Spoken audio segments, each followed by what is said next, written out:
Hey everybody, if you're probably wondering why my last episode hasn't come up yet, it's because YouTube for some reason only allows you 15-minute videos on your cell phone. So as soon as I get a chance to get on my computer, I'll try to edit it and get that up as soon as possible. So you can kind of consider this our second episode. Kind of doing it on my own right now because it's kind of a personal social commentary for me.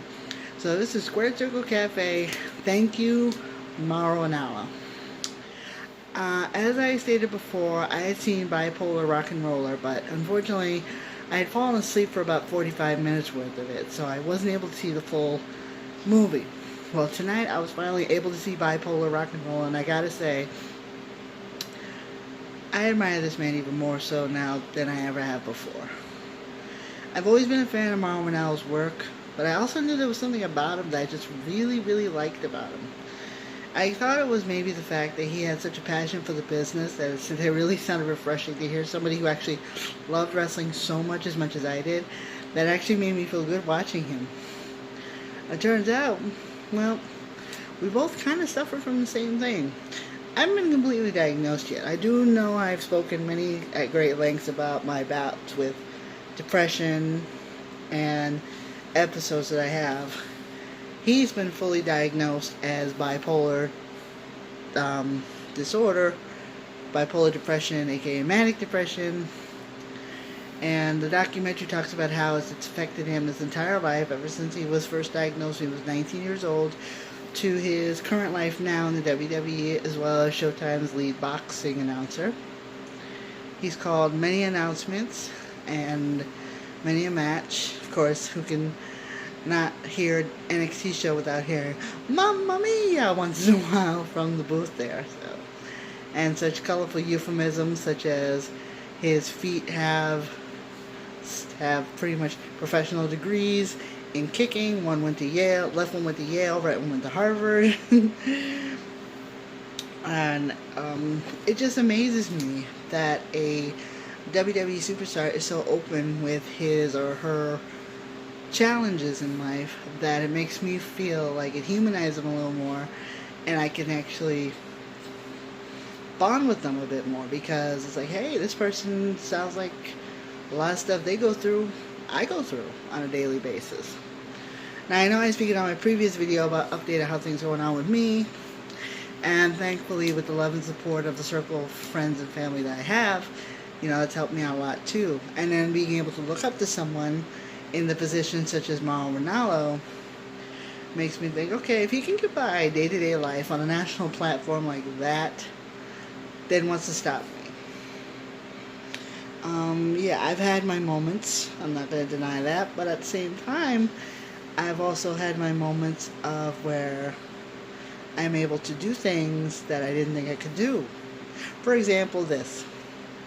Many years ago, you wouldn't think I'd be able to sit in front of a camera because, let's face it, well, I'm not going to get into that.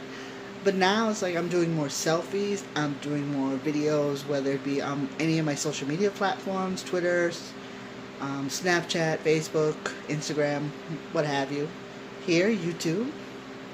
My podcast, it took me so long to finally be able to get the courage to get a show going and have it done. And I wouldn't have been able to do that if I didn't have the confidence of myself knowing that, hey, somehow, one way or another, I can do this.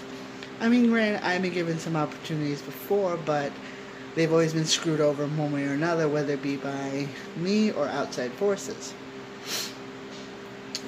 But to see someone of Mauro Ranallo's position do what he does on a daily basis and still be as successful as he is, while at the same time suffering from what millions of Americans and millions of people around the world also suffer from, it feels like for me there's a voice for something that bothers me. And like he said, there's something going on up here. And if you feel like you have to, get help, talk to a friend, do something creative, write a song, write a journal, play music, paint a painting, something. And for me, yeah, it was watching wrestling. Watching wrestling always made me happy. And now that I see that, that's definitely something that helped me out a lot. So even though, yes, I'd seen it before, but I watched it again in its entirety tonight, and it's even better the second time around. I highly do recommend Bipolar Rock-N-Roller. It is one of the best documentaries I've seen, especially since it's on a subject that hits close to home, close to my heart, and on a superstar that I highly respect and admire very much. Mauro Ranallo, thank you for being the voice of wrestling that I've always wanted to be myself, and that you projected that onto the platform you have with all of your euphemisms and your, of course, like I said, your infamous Mamma Mia, which is so amazing, and it just makes me feel so happy to watch NXT every single week and every single NXT takeover I can get my hands on. It's like, thank you for making wrestling fun again. So, I really recommend it. Go check it out if you can on Showtime. If you can't get it on Showtime, it is available on Hulu. That's how I saw it.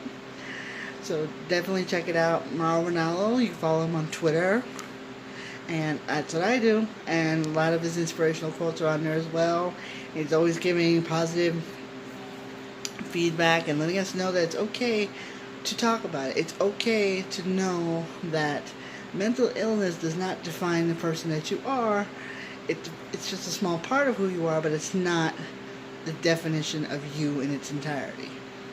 It's just one piece of the puzzle that you just need a little help with.